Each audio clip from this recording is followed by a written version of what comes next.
Broadcasting from the business capital of the world, this is the Podcast Business News Network. Hey, welcome back, everybody. This is for the guys. I mean, it's also for the women, but specifically for the guys. And we're talking about guys who are single or dating. And she gives such great insight so you can find the one, the keeper, the true connection. Today, we're going to talk about the top 5 things that women find attractive. What are they looking for? I love this because it's almost like having a big sister, or a little sister. Like, I'm just going to tell her, like, help me out here. How do we do this? She is Tamara from True Connection. She's back with us. Welcome. How are you? Hi. Oh, I'm great. We're going to get into 5 of the qualities women are looking for, but there's actually 12. But we don't have time to get into that. So I have a free workshop on my website or on my Instagram that you can go to catch the rest, because you need all 12. Awesome. Yeah. You're a tease. You're tease.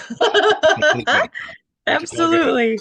This is like so important. Like, how do you, as a guy, we have a different perception than a woman would have as to what is attractive. So let's start. What's in no particular order, correct? Well, I'll start with the big one. Okay. Yeah, the most important one. Right. Yeah. So, and we talk so much in my work about subconscious and conscious, because your subconscious and her subconscious mind in this case is really piloting the plane 95% of the time. And so she is just going through the motions, gathering data on you, getting to know you, getting excited about you. And then she comes up with a conclusion subconsciously too. That's why I focus so much on the 5%, which is conscious dating. And doing this kind of work, focusing on the conscious dating, is where you will put those things forward that subconsciously she's really looking for. So number 1 is safety. If she doesn't feel safe with you, you're done. Safety is number 1, the biggest thing. And you'll hear it in movies, in life, with your friends. I feel safe with him. You find out your friend's engaged, that's going to be one of her reasons. I feel safe with him. And that comes from so many different directions. She's arriving at that conclusion in 50 different ways. It's not you're going to sneak her off down the alley safety necessarily. I mean, physical safety is number 1. That's level 1 on Maslow's, right?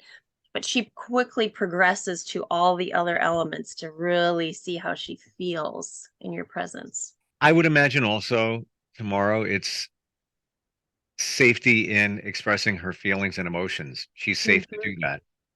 Yes, right. To share, be open, be vulnerable. And that's why it's so important that the man does that too. Because if she's sharing and really giving and opening herself up emotionally, and the man isn't doing the same thing, well, she's just going to stop. Right? Because you've put up the barrier, the safety barrier. Do you feel, even from the first or second date, that's got to be there?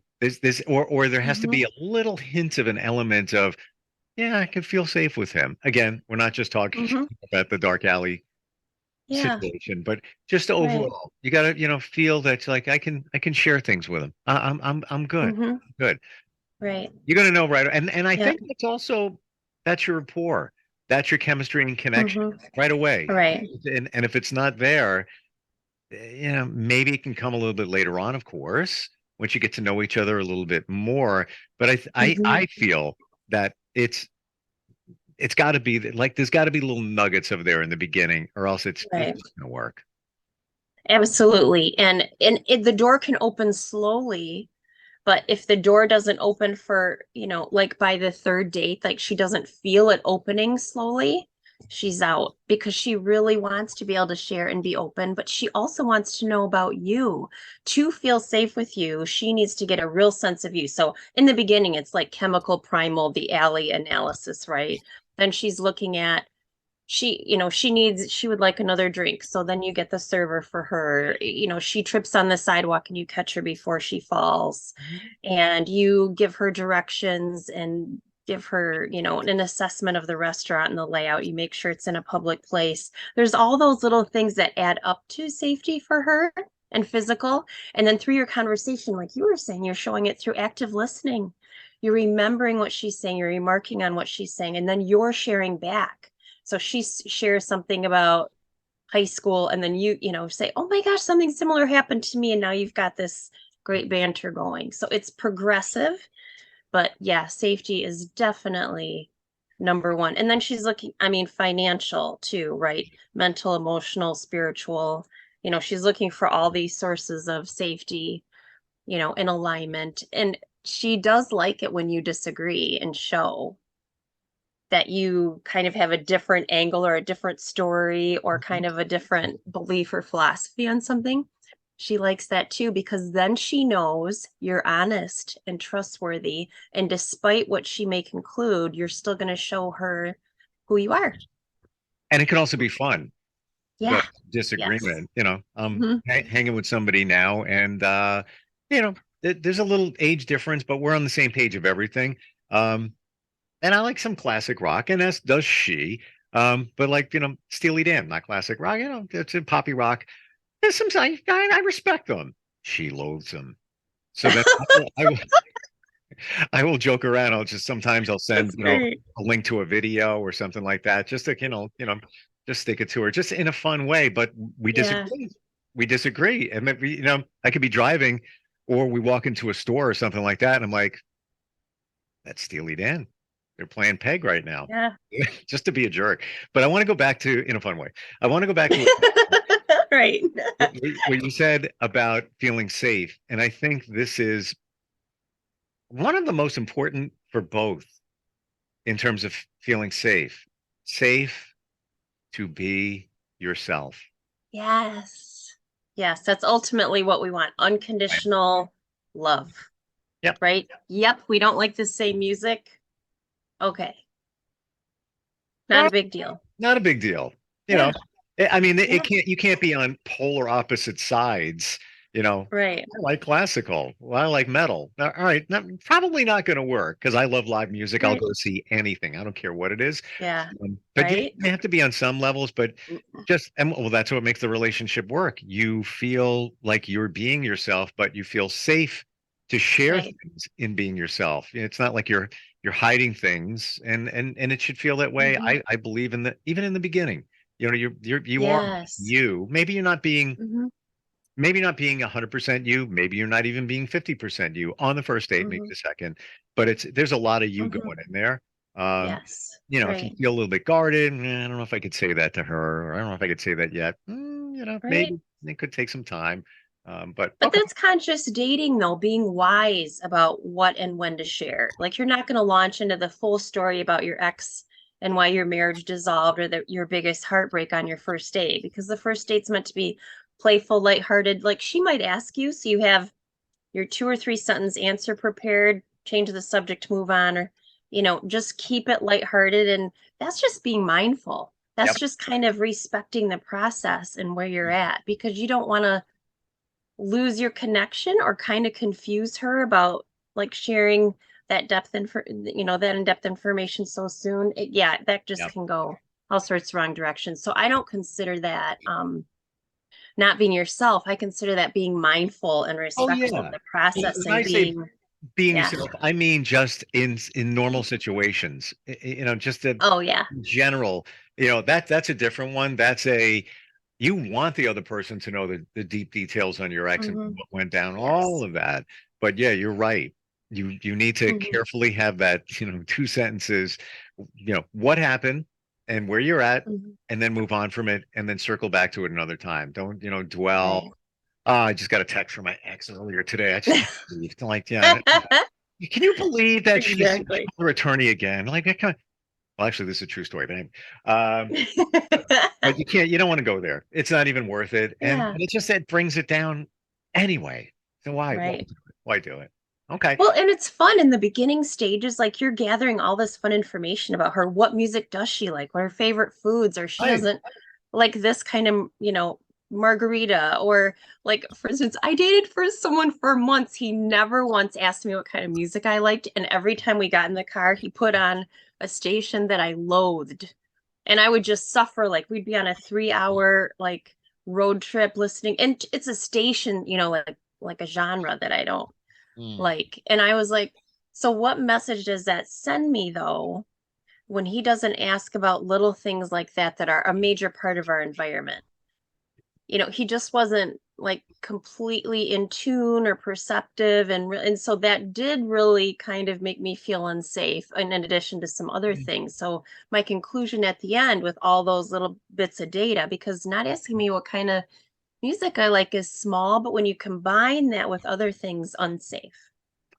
It's so funny you say that because I grab my phone and I have of people I shortly dated. I made playlists for them. So when we're in the I love it. That's we so have the thoughtful. we have the Tracy playlist. We have the burger playlist. I nicknamed that because she loves hamburgers. Uh, and That's great. I haven't deleted them yet because I like some of the music. I should just rename Yeah. them though. But she liked we kind of in all of them. We kind of liked a lot of the same stuff, but there were some songs that she would like, so I make a playlist and we throw it up in Mhm. the car, whatever, it takes 5 minutes, Right. that I guess I'm being mindful. I'm, thinking, Yeah. you know, Well, that's romantic, thoughtful, creative, clever. Yeah, yeah. She's drawing all sorts of positive conclusions from that. I love that. I got to reach back to Burger. I haven't talked to her in a while, and we probably went on, I don't know, like 4 or 5, maybe four at least dates. Never even kissed her goodnight. It was more like a friendship thing, but it was Yeah, like, yeah. it's kind of fun to be with. And things happen for a reason. Anyway, so number one is safety. What's number two? Yes. Number two is confidence. And this is what makes you appealing, sexy. She's drawn to you with this. Safety is like level one, like food, clothing, shelter. But confidence is what really, it's just an energy that you put out there. So you might not be conscious of what you're putting out there. And that's what derails a lot of guys and why they get friend zoned, because she doesn't feel your confidence coming forward. And when you're dating a man that's not confident, you feel unsafe. You date a man that is confident, not cocky, confident, Hmm. sexy, attractive, alluring, like, oh, I can't wait to see him again. I can't, I keep thinking about him.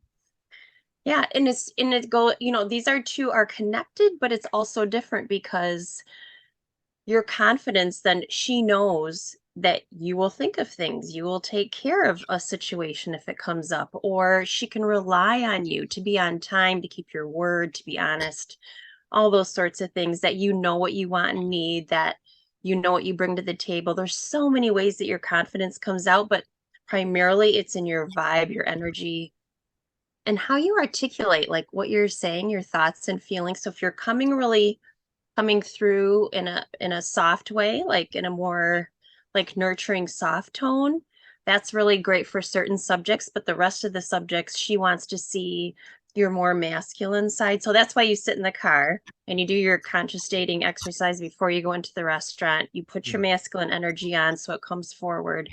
And then you're both balanced when you start the date. And she's in, then that she can relax and be more in her feminine energy because she feels your confidence. Yeah, confidence is magical. Yeah, and confidence might seem, elusive if you're just getting back into dating, but the truth is it's just repetition. You don't feel confident going up and approaching a woman, then you just practice talking to women in the grocery store, at the cashier, at the gas station, people at work. You practice that way. That builds a level of confidence. The next level of confidence is talking to women in general, even attractive ones that are intimidating. And then step three would be, then now you're more confident so that you're still nervous, but you're going to approach women that you actually are interested in. Hmm. So it's I'm glad you said it's that. just practice, I'm glad you just said that repetition. because Yeah. even just, after you go on a number of dates, let's say you're newly single, whatever, after a while, it's like, I feel better. I feel better. I feel better. And then all Mm-hmm. of a sudden you just turn around. It's like, I'm being myself. And if you don't like it, but in the Yep. beginning stages, when you, as a guy, lack some of that confidence, you're not really being yourself. Mm-hmm. Maybe you're over trying, being too sweet. Maybe you're doing this. Yep. You're not in Yep. your own personal zone. So yeah, it just takes Right. some time. Right. And give yourself that grace. It does take practice and time. If you've not dated in 5 years, 10 years, 15 years, yeah, it's going to take practice. And then after you get rejected, You've got to get back on the horse, and then maybe then you start practicing again and you move back up before you're really confident to approach women that you're really attracted to. So give yourself a break, but it's stretching every day to do a little bit more and build more and build more. It's just like learning how to snowboard, learning how to job interview. It's all those things that you did, even though you were scared anyway. You were courageous and Mm. just stepped forward and did it. And same thing on the woman's side. That confidence is important to a guy. And, Yes. it's Yes. times where, somebody has just no makeup, throws on a Def Leppard sweatshirt that's oversized Mhm. and just kind Yeah. of goes with it. And it's like, oh, that's hot. It's just, Yeah.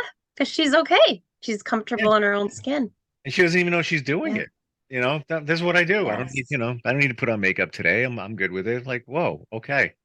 Right. True. That's true. That's true confidence. Yeah. That's real. That's authentic. Yeah. Yeah. And you can So feel, masculine energy is number 3, and that's closely related to confidence, but it's you could feel really confident in your feminine energy. You're a great father. You're really, caring of your employees at work. Like you're a really caring person, right? She's going to love that about you. But if you lead with that, then that forces her into her masculine energy to balance the roles.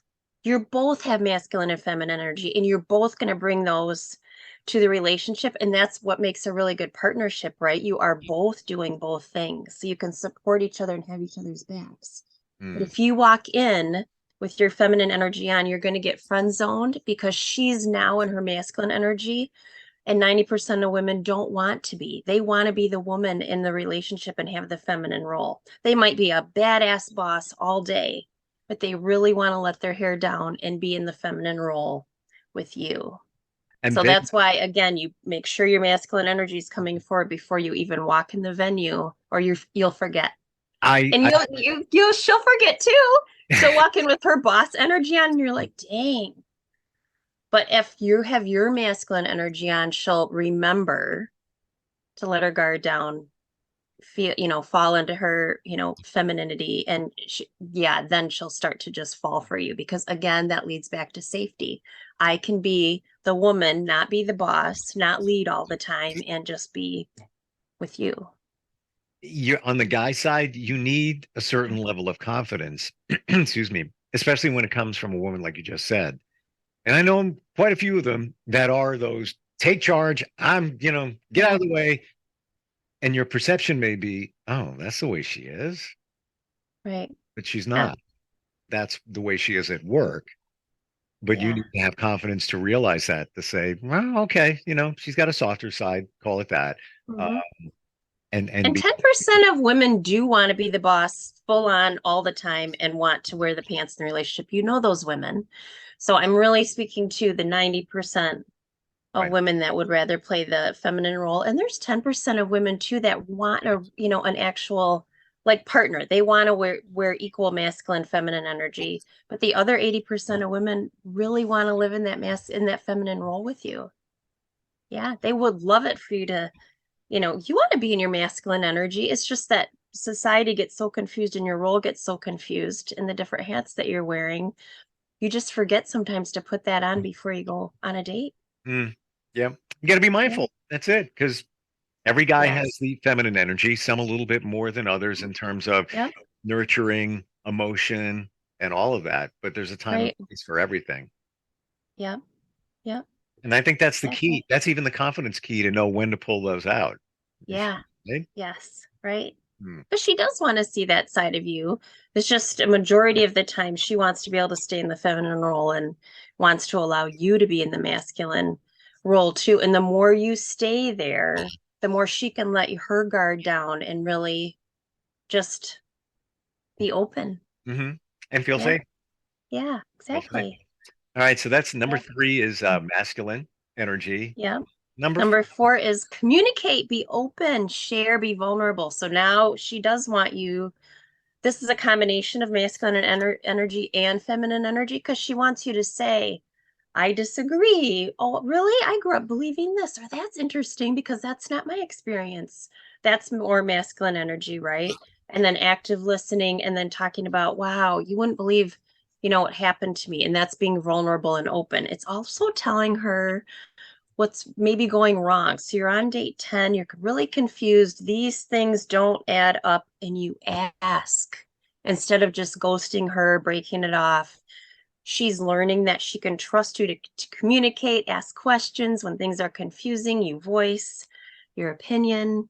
And so then you're building like foundational trust for your best friendship, your partnership, then when you're being willing to be open and share, and you say how you feel too. Being open with, gosh, I keep thinking about you, or I'm crazy about you, or sharing, that you're moving forward with her, that you're excited about her. So that one's a combination of the masculine and feminine that's critical. What about if you're in a situation where things are working pretty well, been together for some time, and you're, as the guy, you're maybe a little more, have more of a feminine energy. Yeah, Mm-hmm. it's just where you are, but it's all good. Everything's good.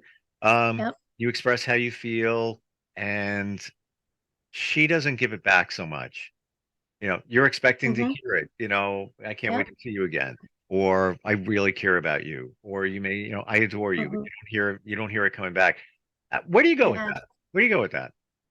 Well, you can let it lie, um, if you want to for a while. But the truth is, men fall for women faster. And so your timing, like the odds are your timing will be off. She won't be quite there yet. Hmm. So, if you're telling someone you love them within the first 2 weeks, she's not there. Well, and that really invades your trust space because she knows you don't have enough data to actually say that. What you're really saying is, I have so many feelings for you. I can't wait to see you, which is beautiful. So say that. I can't wait to see you. I keep thinking about you. I'm crazy about you. Wait until you really know her really well and you're exclusive, or the exclusivity and the I love you conversation, goes together maybe, but they should be, somewhat in line, because then she'll just feel more open to saying it back. But sometimes you just like are wild about someone and you want to ask someone to be exclusive after a week, but you're not ready to say I love you. That's okay too. But I just want you to know that's probably normal, that you are going to often encounter that she's going to be a slower pace than you, and that's totally okay. And then, if you say, I'm really crazy about you, I can't wait to see you, if she says nothing, that is weird, because she could say something back, I've been thinking about you too, or, I really can't wait to share this with you. Or she could say something, but maybe just not at the same level that you are, but she should say something. Otherwise, why is she still going out with you? So I Yeah, would give her the benefit of the doubt that she would decline your invitations if she she could be guarded, wasn't feeling the same. right? Could be guarded, could have been hurt. Could have been hurt, right? So you Um, could ask related questions then too. You could say, once you get further along, like, tell me like what breakup was, the hardest for you, or, tell me about your last relationship, or hmm, you could ask, and then that leads maybe then to the information about why she's slower. gotcha. Okay. Um, Yeah. I got so many more questions, but I'm looking at the time, and I don't want to run out of time because we got to go to number five. Yes. Number 5 is knowing what you want and need, because that displays confidence, makes her feel safe because you know what you want and need. That means she can proceed without fear of getting ghosted, or and if you break up, it's because you knew what you want and needed. It was with good reason. You're respecting the process. You took the time to give thought to those really critical things. Hmm. And when you're looking out for you, she also feels more safe with you, because then once you partner up and you're a couple, you will also look out for her. So you're demonstrating through your self-care how you will care about her. And knowing what you want and need and what you bring to the table is not selfish or cocky. It's just, these are the things that are great about me. Yes, I'm a human being, so I have faults. And these are the things that, I have to offer. And this is how I do relationships. And here's what I need out of relationship. Because that gives her more trust too. When she knows what you need, then she can step up and offer it too and try to grow into that relationship with you. Plus, then she can reciprocate and share what she wants and needs too, which is just, now we just have all sorts of beautiful chemistry and connection going on. Hmm. And there are going to be things that don't matter to one and really matters to the other. And you want to share that. You don't want to break up without voicing that and talking that through and giving it a chance. Mm. Wow. These are all fantastic. These are the top 5 things that women find attractive. I think on the guy side, Yeah. number 5 in your mind should be number 1. What do you want? Oh, What do you yeah. need? You gotta know. 'Cause Yes, Then you then do. it's like you're walking with a blindfold on Hmm. in traffic. You're just like, and want to go on that date, see what happens there. Been there, done that. No, you need to know what you want and need, Yes, have a clear picture of it, which gets us right yes, into what you're basically all about, conscious dating. yes. There it is. So procedurally, you need to know what you want and need. If that's murky, then you say, I don't know. Like on a dating app, they'll let you say, I don't know, or relationship or casual. Choose what you want and then update it the second you realize you're ready for more, ready for something different. Because if you decide I'm murky, therefore I want something casual, then you'll attract the other casual daters. You won't ever go into a date on a different page. You'll be on the same page. And then it was worth your time and money to go on the date. I'm Hmm. all about you not wasting any time and money with the wrong women. So make sure that when you're chatting with someone, you ask what their intentions are if it's not clear on their profile. And in person, you just get the fun of discovering that through chat, phone, dates. Yeah, so I Well, completely agree. You've got to know where you're at because otherwise she's going to feel unsafe. and you're so on point because before I figured that out, I don't even want to think about how much money I wasted. And, and it wasn't even just, a Starbucks date. Let's just, get together, a cup of coffee. I would go out to dinner and things like that. Yeah, And it's right. all, a learning process. But take all that money, guys, invest it in true connection. So you can figure out Yes. all of it. It's all there. And you always have the answer. Yeah. I have to tell you, even before I ask you a question and like you're on point and it's clear, easy to understand. How do we find you? Oh, thanks, Steve. I really appreciate that. So I'm at trueconnection.coach, COACH, or you can find me on Instagram at Tamara True Connection. I would love to help you find your someone sooner than later and navigate all these things. Plus, if you want the other 7 attraction factors, I've got that free masterclass online or on my Instagram. You can get on and watch it anytime you want. Awesome. One final Yeah. question. Okay. What is the genre of music that you don't like that the guy always played? Oh, it's like the really gloomy, moody, like Billy Joel kind of station, like, or Moody Steely Dan, like just really depressed, like if music doesn't lift me up and I'm not dancing in the car, like Was this on that's what satellite? Was it in satellite? uh-huh. Was it the bridge? Yeah. Those are It like, could be, yeah. yeah, Yeah. It's great like just songs. They're like all mellow, but you're not. I'm like, No, oh, I'm so sad. By the time of the end of that 3-hour road trip, I'm just like so depressed. I'm like, oh my that's gosh. yeah, that's like cup of coffee, put your feet up, do some work in the background, and just chill. That's not pump it up. Let's go on a road trip, having a great time. Not at all. Yeah. Right. Uh, Yeah. Not that, pick me that, up music for sure. that's either freestyle hip hop or 90s like Semi Charm Life or something like that. But Right. Yeah. Yeah. It was a whole station devoted to this depressing music. I'm like, oh my it's gosh. great. Always awesome talking with you. Thank you so much. Thank you, Steve. See you next week.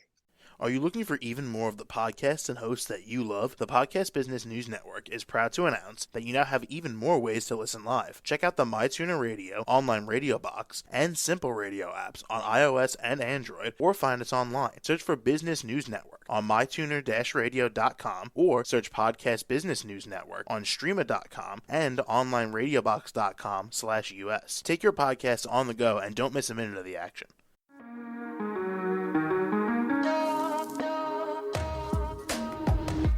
Broadcasting from the business capital of the world, this is the Podcast Business News Network.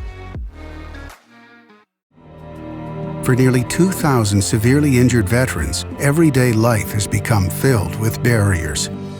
Day-to-day simple tasks can become pretty daunting. I have to carry my chair up 2 flights of steps or have somebody do it for me. What scares me the most is just the falling. When I'm struggling with my house, I think, to have that one great barrier just knocked down, it's crucial.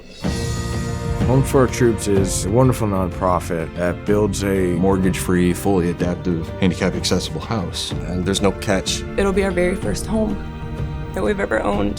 This is a game changer. This is where your life begins again. We need you to join us in completing this important mission. Please visit hfotusa.org and help build homes and rebuild lives. Because of you, everything's going to be okay.